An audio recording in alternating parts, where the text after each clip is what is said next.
Welcome to Module 3 of our learning session, Identifying an Example. If you haven't watched Modules 1 and 2, we encourage you to do so. Module 1 provides an introduction to BCOHRC. It offers an overview of the entire session, and it explains how to use the different components of this web-based learning session. Module 2 reviews the characteristics of systemic discrimination and considers the importance of taking action.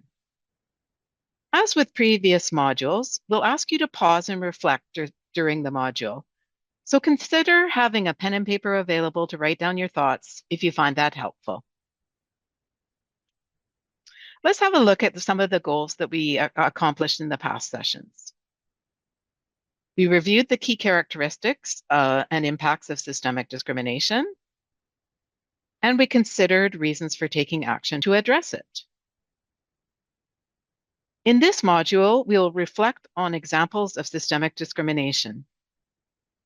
You may have already identified an example of systemic discrimination that you'd like to see addressed, or you may not have an example in mind.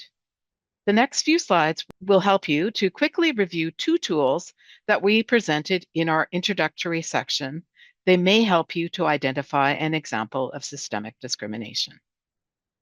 This checklist is a useful tool to help identify whether systemic discrimination may be present in your organization.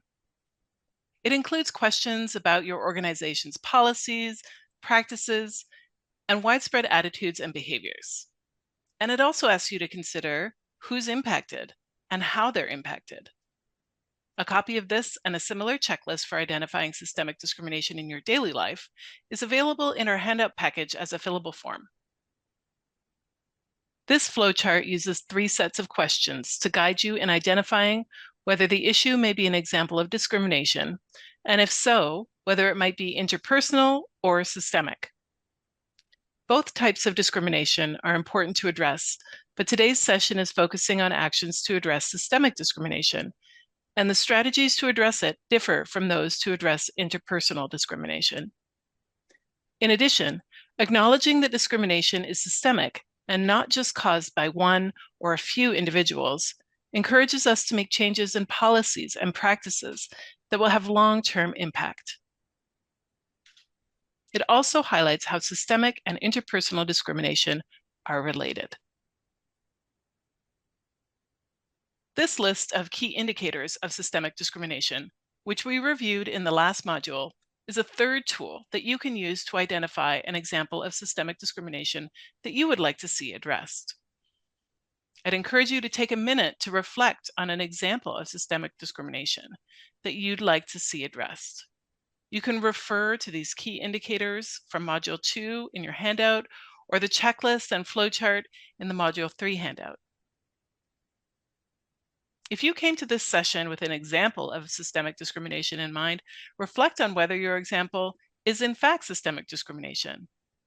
And if it isn't, can you identify another example now? You may wish to pause the recording at this point to take some time to use these 3 tools to help you reflect. So let's take a second to reflect. Where are you now in identifying an example of systemic discrimination in your organization or daily life?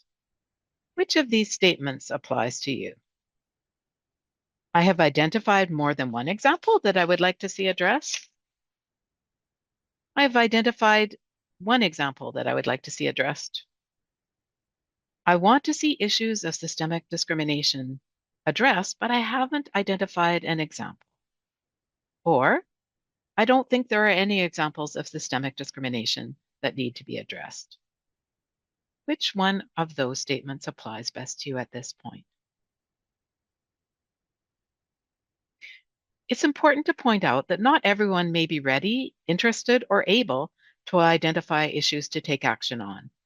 But just learning about how systemic discrimination shows up and becoming aware of the work that other groups are doing to address it is an important first step in taking action on systemic discrimination in our province.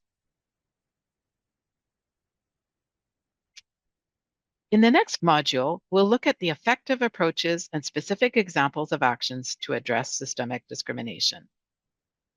Before proceeding to Module 4, we invite you to download the PDF of this presentation for Module 3, as well as the handout. Thank you for participating in Module 3 of Systemic Discrimination Part 2, What We Can Do.